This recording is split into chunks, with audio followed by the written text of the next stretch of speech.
तो ये class 8th का इंग्लिश का चैप्टर है और चैप्टर का नाम है द ओzymandias।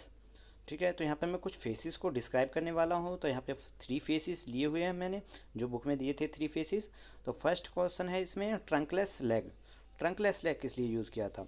तो यहाँ पे मैंने एक लाइन लिखी हुई है इसको डिस्क्राइब करने के लिए। Only the leg remain on the pedestal which the trunk and the face are lying beside the leg on the vast stretch of sandy desert. तो यहाँ पे क्या बताया था कि पेडेस्टल, यानी पेडेस्टल क्या है, जो मूर्ति के नीचे वाला पार्ट है, मूर्ति के नीचे वाले पार्ट में जो है उसमें क्या बचा हुआ था, सिर्फ लेग्स बचे हुए थे उस मूर्ति के। ठीक है, जो कि ट्रंकलेस था, यानी बिना सिर के था। ठीक है, बिना धड़ के था।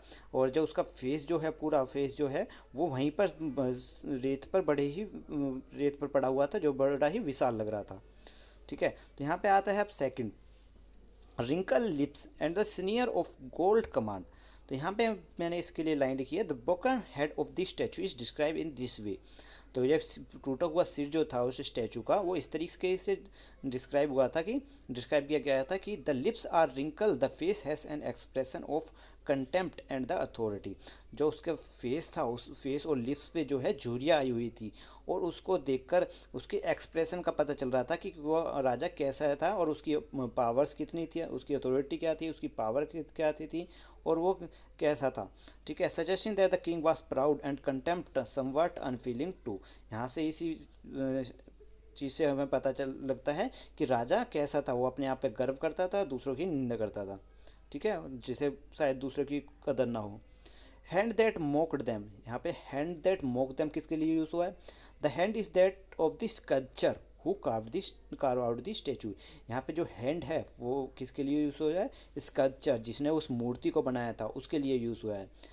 यहाँ पे लिखा है, them stand for the expression of the face of broken statue, the sculpture was highly skilled artist and therefore he carved the expression on the face of the statue which was tell us kind of human being the king was। तो यहाँ पे क्या है, ये word use हुआ था, जब broker टूटी हुई जो फेस था स्टैचू का, उसके एक्सप्रेशन के लिए ये यूज़ हुआ था कि ये हैंड दैट मोक दैम, जिसने ये बनाए हैं उसके एक्सप्रेशन को।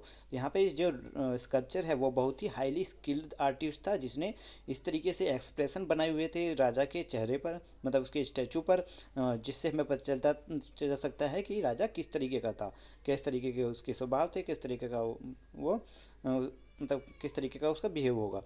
ठीक है, तो यही चैप्टर है इसमें ओzymandias में। मैंने तीनों वर्ड्स को डिस्क्राइब किया है, और इसकी बाकी की एक्सरसाइज भी मैं, जो बची हुई एक्सरसाइज है उसको भी जल्दी ही अपलोड कर दूंगा।